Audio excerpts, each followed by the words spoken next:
बुलेटिनमध्ये आता घेऊया बातम्यांचा वेगवान आढावा। मुंबईला पाणी पुरवठा करणारे पिसे पांजरापूर या ठिकाणी जलशुद्धीकरण केंद्राच्या विद्युत विभागातील विद्युत मीटर अद्ययावत करण्याचे काम हाती घेण्यात येणार आहे। 7, 8 आणि 9 ऑक्टोबर रोजी हे दुपारी काम केलं जाणार आहे। त्यामुळे शहर विभाग तसंच पूर्व उपनगरातील बहुतांश विभागाचा पाणी पुरवठा सलग 3 दिवस प्रभावित होऊ शकतो। गेल्या 2 आठवड्यांपासून सलग भाववाढ होत असलेल्या चांदीच्या भावात 1000 रुपयांची घसरण झाली आहे। त्यामुळे चांदी 1,46,500 रुपयांवरती आली आहे। तसंच सोन्याच्याही भावात 800 रुपयांची घसरण होऊन ते 1,17,600 रुपयांवरती आले आहे। अतिवृष्टीमुळे शेतकऱ्यांच्या फळभाजी पिकाचं सुद्धा मोठं नुकसान झाल्यामुळे घाऊक बाजारात आवक घटलेली आहे। त्यामुळे भाज्यांच्या किमतीत तब्बल दुप्पट वाढ झालेली असून 1 किलोच्या पैशात फक्त पाव किलो भाजी मिळते। परिणामी महागाईत होरपळणाऱ्या सर्वसामान्य मुंबईकरांना अतिवृष्टीचा चांगलाच फटका आणि चटका बसतोय। भारतीय विशिष्ट ओळख प्राधिकरणाने आधार अपडेट करण्यासाठी शुल्कामध्ये 25 रुपयांची वाढ केली आहे। हे नवं शुल्क 1 ऑक्टोबर पासून लागू केलं जाणार असून 30 सप्टेंबर 2028 पर्यंत राहणार आहे। राज्यात सप्टेंबरमध्ये झालेल्या जोरदार पावसामुळे राज्य मार्ग परिवहन महामंडळाचं लाखोंचं नुकसान झालंय। नद्यांना आलेला पूर, रस्त्यांवरती साचलेलं पाणी आणि पूरस्थितीमुळे अनेक मार्गांवरील वाहतूक ठप्प झाली। परिणामी मुंबईतून ये-जा करणाऱ्या एसटी बसच्या शेकडो फेऱ्या रद्द कराव्या लागल्या। पॉट टॅक्सी प्रकल्प कुर्ला रेल्वे स्टेशनशी थेट स्कायवॉकच्या माध्यमातून जोडला जाणार आहे। स्कायवॉक उभारण्यासाठी मध्य रेल्वेने कुर्ला पश्चिमेतील 1370 चौरस मीटर जमीन देण्याचं निश्चित केलंय। महावितरणने लघुदाब वर्गातील औद्योगिक, व्यावसायिक, घरगुती आणि इतर ग्राहकांसाठी 157 किलोवॅटपर्यंत वीजभार वाढीच्या ऑनलाईन अर्जांना स्वयंचलित मंजुरी देण्यास सुरुवात केलेली आहे। ही प्रक्रिया महावितरणच्या संकेतस्थळावरती कार्यान्वित झालेली असून नियमानुसार शुल्क भरल्यावरती 24 ते 48 तासात वीजभार वाढ मंजूर केली जाते। एक कंपनी गुगलने 100 कर्मचाऱ्यांना कामावरून काढून टाकलेल्या आहे। गुगलच्या डिझाईन विभागात ही कर्मचारी कपात करण्यात आलेली आहे। कंपनीने आर्टिफिशियल इंटेलिजन्सवरती लक्ष केंद्रित करण्यासाठी आणि डिझाईन प्रक्रिया स्वयंचलित करण्यासाठी ही कपात केली आहे। मुंबई महापालिकेतील 5 सहाय्यक आयुक्तांच्या बदल्या झालेल्या आहेत। त्यापैकी नितीन शुक्ला आणि अलका ससाणे यांच्या बदल्या काही महिन्यांपूर्वी झालेल्या होत्या। अल्पावधीत त्यांची पुन्हा बदली झाल्यामुळे आश्चर्य व्यक्त केलं जात आहे। पुणे महापालिकेच्या अंतिम प्रभाग रचनेला राज्य निवडणूक आयोगाने मान्यता दिलेली असून ही प्रभाग रचना सोमवारपर्यंत जाहीर केली जाणार आहे। हरकती सूचनांवरती सुनावणी घेतली असली तरी प्रारूप प्रभाग रचनेतील हे बदल राजकीय सोय बघून होणार असल्याची चर्चा सुरू आहे। त्यामुळे अंतिम झालेल्या प्रभाग रचनेत महायुतीमधील कोणत्या पक्षाने कुरघोडी केली हे यातून स्पष्ट होणार आहे। ॲपलने नवीन अपडेट जारी केलेले आहेत। आयफोन युजर्सना हे अपडेट तात्काळ इन्स्टॉल करण्याची सूचना कंपनीने केलेली आहे। या अपडेटमधून काही महत्त्वाचे बग फिक्स करण्यात आलेले आहेत आणि या अपडेटमध्ये आवश्यक ती सिक्युरिटी पॅच सुद्धा दिलेले आहेत। आरबीआयची नवी सेम डे क्लिअरन्स व्यवस्था लागू होत असून त्यामुळे चेक ज्या दिवशी बँकेत भरला त्याच दिवशी वटणार आहे। प्राप्त माहितीनुसार सध्याच्या धनादेश व्यवहार व्यवस्थेमध्ये बॅच प्रोसेसिंग केलं जातं, मात्र काही तासातच चेक क्लिअर होणार असल्यामुळे सामान्यांचा दिलासा मिळणार आहे।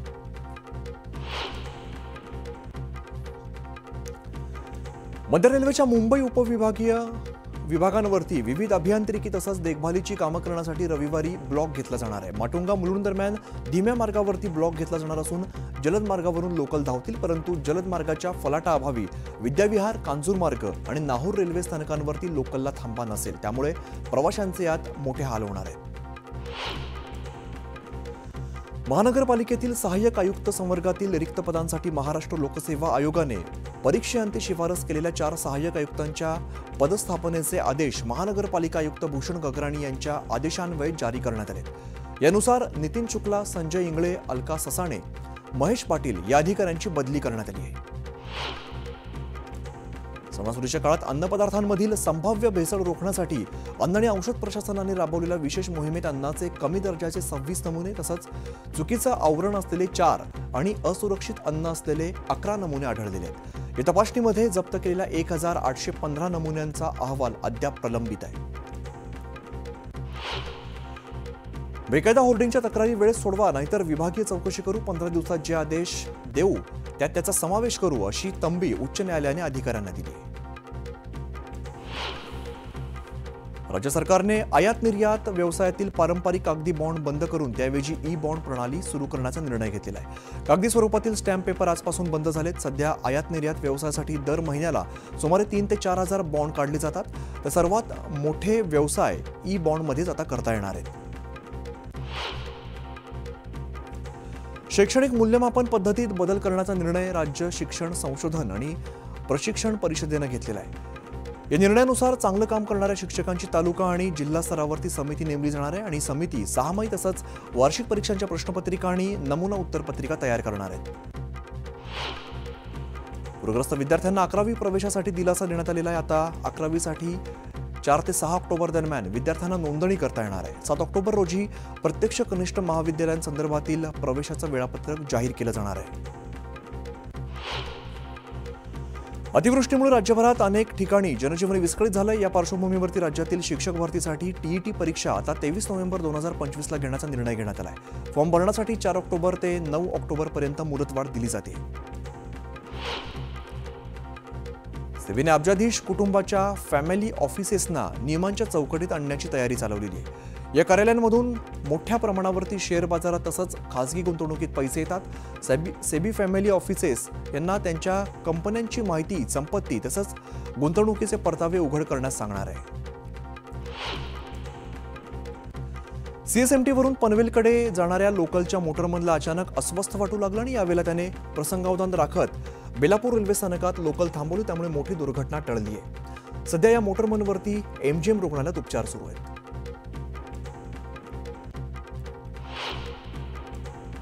एक छोटासा ब्रेक, लगेचच परत येतोय। पाहत राहा न्यूज 18 लोकमत।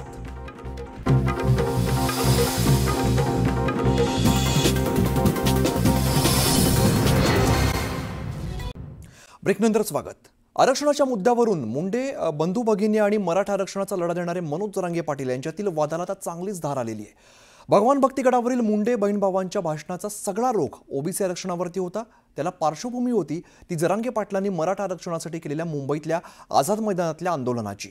जरांगे पाटलांच्या आंदोलनानंतर राज्य सरकारने हैदराबाद गॅझेट लागू करण्याचा निर्णय घेतला। यावरती बोलताना धनंजय मुंडे यांनी मांडलेल्या भूमिकेवरती जरांगे पाटलांनी जोरदार हल्लाबोल केलाय। आमच्या लेकराच्या ताटातलं घेऊ नका एवढेच आम्ही विनंती करतो। आता याच्यातल्या ताटातलं काढून त्या ताटात माझ्यावर बोलायचं नाही। तू जर माझ्या नादी लागला इथून पुढे तर तुला सांगतो मी दोघाचा बाजार उठीन तुमचा। परत क्लिअर सांगतो। आरक्षणाच्या मुद्द्यावरून मुंडे बंधू भगिनी आणि मराठा आरक्षणाचा लढा देणारे मनोज जरांगे पाटील यांच्यातल्या वादाला चांगलीच धार आली आहे। भगवान भक्तीगडावरील मुंडे बहीण भावांच्या भाषणाचा सगळा रोख ओबीसी आरक्षणावर होता। त्याला पार्श्वभूमी होती जरांगे पाटलांनी मराठा आरक्षणासाठी केलेल्या मुंबईतल्या आझाद मैदानातल्या आंदोलनाची। जरांगे पाटलांच्या आंदोलनानंतर राज्य सरकारनं हैदराबाद गॅझेट लागू करण्याचा निर्णय घेतला।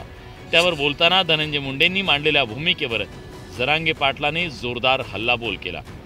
तसं आम्हाला सुद्धा आपल्याला सांगावं लागणार आहे की आरक्षण दिलंय, आणखीन ते आमचं म्हणणं नाही, पण आता याच्यातल्या ताटातलं काढून त्या ताटात तू तुला नीट राहायचं। तू दादान फादान मी असले मोजीत नसतो। रक्ताने हात भरलेल्या लोकांनी माझ्या जातीवर बोलायचं नाही, माझ्यावर बोलायचं नाही। तू जर माझ्या नादी लागला इथून पुढे तर तुला सांगतो मी दोघाचा बाजार उठीन तुमचा। परत क्लिअर सांगतो।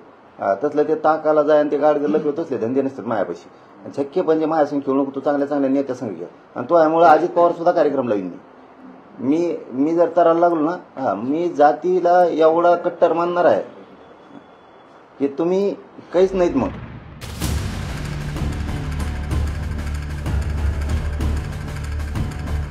नारायणगडावरून झालेल्या दसरा मेळाव्यातून बोलताना मनोज जरांगे पाटलांच्या निशाणावर भाजपच्या नेत्या पंकजा मुंडे होत्या। हैदराबाद गॅझेटवरून पंकजा मुंडेंनी केलेल्या टीकेला जरांगे पाटलांनी नेहमीच्याच त्यांच्या भाषेत बोचरी टीका केली। इंग्रज काय तुमच्या परिवारात राहत होता का घरात राहत होता? त्याचं कारण काय? तुमचा परिवारातला आहे का त्यो? निजाम आमच्या परिवारातला नाही म्हणून गुलामीच।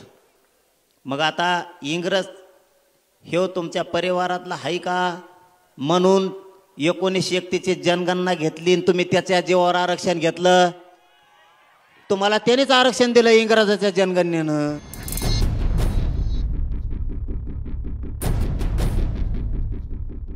पंकजा मुंडेंनी दसरा मेळाव्यात बोलताना जातीय राजकारणावर जोरदार प्रहार केला.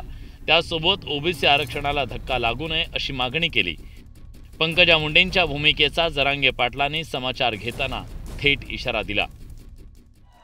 गोपीनाथ मुंडे साहेबांनी मराठा आरक्षणाला समर्थन दिलं होतं, तेच आपणही मराठा आरक्षणाला समर्थन दिलंय. मराठा आरक्षणाला विरोध मुंडे साहेबांनी केला नाही, पण आमच्या लेकराच्या ताटातलं घेऊ नका एवढीच आम्ही विनंती केली. तुमचं तुम्ही लोकांच्या ताटातलं खातात वर बटून आणि तुम्ही लोकांना शिकायला लागले की नाही, स्वतः तरी तेवढे शहाणे पाहिजेत. तुम्ही त्या बिचाऱ्या बंजारा समाजाच्या 5% जागा खाल्ल्या राव, वाटोळ करून टाकलं. स्वतः सुधरून घेतलं आणि लोकांचं वाटोळ केलं. तुम्ही काय ज्ञान शिकायला दुसऱ्याला? मुंडे बंधू भगिनी आणि जरांगे पाटलांमध्ये वार पलटवार सुरू असताना यात ओबीसी नेते लक्ष्मण हाकेंनी उडी घेत जरांगे पाटलांवर बोचऱ्या भाषेत टीका केली. जरांगे हा माणूस खरोखर मनोरुग्ण माणूस आहे. जरांगेकडून त्याचं शिक्षणच कमी आहे बिचारायचं. एका बाजूला त्याच्या बुद्धीची कीव पण करावीशी वाटते आणि दुसऱ्या बाजूला जरांगे नावाचा माणूस या महाराष्ट्रामध्ये कशा पद्धतीने विष पेरत चाललाय त्याचं प्रत्यंतरही बघायला मिळतं. आदिम कालावधीमध्ये जशा रानटी टोळी या रानटी टोळ्या जशा भांडणं मारामाऱ्या करायच्या तशा पद्धतीचं हे जरांगेचं वर्तन आहे. ज्याला लय प्रसिद्धीचे हवे जातीपेक्षा अशा लोकांना महत्व नका द्यायचं. जातीपेक्षा आपल्याला संरक्षण मिळावं, आपण ताईट दिसावं, आपण लोकात 10-5 पोलीस आपल्या मागं पुढं दिसावं, मग ते ट्रूप बीट चालले आपण चालावं आणि जातीच्या प्रश्नाचा द्यावा राहावा. आणि एवढं जातीसाठी लढे असते तर आता त्या धनगराचं कल्याण होऊन बसलं असतं, ते दिलं सोडून. त्याच्यामुळं ना हे असल्या हे चिल्लर चाळे करणारे जे थिल्लर लोक आहेत ना, हे असल्याला मी महत्व देत नाही, मोजित नाही, गिनीत नाही. हैदराबाद गॅझेटची अंमलबजावणी आणि त्या विरोधात ओबीसींचे निघत असलेले मोर्चे, त्यामुळे महाराष्ट्रातलं समाजकारण आणि राजकारण ढवळून निघालंय. आता यावरून मुंडे बंधू भगिनी आणि मनोज जरांगे पाटील आमने सामने आल्याचं दिसून आलंय. Bureau report, news 18 Lokmat. आता बघूया उर्वरित वेगवान घडामोडी. धाराशिवमध्ये कोजागिरी पौर्णिमेनिमित्ताने तुळजापुरात वाढती गर्दी पाहता वाहतुकीत बदल करण्यात आले. त्यासह व्हीआयपी दर्शन 1 दिवस बंद ठेवण्याचा निर्णय घेतलाय. 500 आणि 1000 रुपयांचा सशुल्क पास बंद ठेवण्याचा निर्णय घेण्यात आलाय. सोलापुरातील पूरस्थितीने गंभीर स्वरूप धारण केल्यामुळे तातडीच्या उपाययोजनांची आवश्यकता निर्माण झाली आहे. हजारो हेक्टर शेतीचं नुकसान झालंय. यावेळेला जयंत पाटलांनी मदतीचा हात पुढे करत तब्बल 1200 कुटुंबांना जीवनावश्यक वस्तूंचं किटचं वाटप केलंय. नागपुरातील संविधान चौकात मागील 22 दिवसांपासून विदर्भ महसूल सेवक संघटनेच्या वतीने आंदोलन सुरू करण्यात आलंय आणि आंदोलनात राज्यभरातील महसूल सेवक सहभागी झाले. जर चतुर्थ श्रेणीत समावेश केला नाही तर आमरण उपोषण करण्याचा इशाराही दिलाय. भुसावळमधील तापी नदी पुलावरती ठिकठिकाणी मोठे खड्डे पडलेत. या पुलावरती हजारोंच्या संख्येने वाहनांची वर्दळ असते, त्यामुळे तातडीने पूल दुरुस्त करण्याची मागणी करण्यात आली आहे. लोणावळ्यात विजयादशमीच्या दुसऱ्या दिवशी हिंदू समितीच्या वतीने रावण दहन करण्यात आलेलं आहे. यावेळेला 40 फुटी रावणाचं दहन करण्यात आलं. अमरावतीच्या मोझरी गुरुकुंजमध्ये उद्यापासून राष्ट्रसंत श्री तुकडोजी महाराजांच्या 57व्या पुण्यतिथी महोत्सवाला प्रारंभ होणार आहे. 11 ऑक्टोबरला तुकडोजी महाराजांना देशविदेशातील भक्त मौन श्रद्धांजली अर्पण करणार आहेत. अमरावती चांदूर रेल्वे मार्गावरती जंगलातून रस्ता ओलांडताना अज्ञात वाहनाच्या धडकेत बिबट्याचा मृत्यू झालाय. वडाळी वन विभागाच्या वतीने बिबट्याचा मृतदेह ताब्यात घेण्यात आला आहे. गोंदियात सलग दुसऱ्या दिवशी दुर्गामातेला निरोप देण्यात आलेल्या ढोल ताशांच्या गजरात मिरवणूक काढत भाविकांनी मोठ्या उत्साहात सहभाग घेतला.